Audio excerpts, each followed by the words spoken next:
প্রিয় দর্শক, channel S এর ডিজিটাল নিউজের পক্ষ থেকে আপনাদেরকে স্বাগতম। টাঙ্গাইলের মির্জাপুর উপজেলায় দিন দিন বাড়ছে ভুট্টার চাষ, কিন্তু কেন এই কৃষকরা ভুট্টার দিকে এত ঝুঁকছে আসুন জানা যাক। আগে এই জায়গাতে অন্য ফসল বুনতাম, কোনো লাভবান হইতাম না, কিন্তু এই ভুট্টা বোনাতে আমরা অনেক লাভবান হইতেছি। সরিষা পাট কোনো কিছু হইতো না। আমার চিন্তা ভাবনা আছে আগামীতে আরো 2-4 পাখির জায়গা আমি বাড়তি করে ভুট্টার আবাদ করব।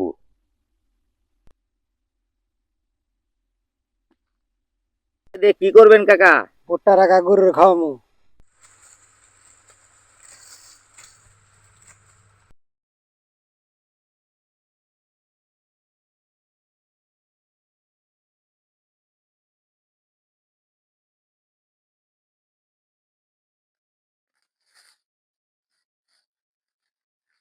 টাঙ্গাইলের মির্জাপুরে ভুট্টার ফলন ভালো হওয়ায় এবং ভুট্টার গাছের নানাবিধ ব্যবহারের কারণে এই অঞ্চলে ভুট্টার চাষ বেড়ে গিয়েছে।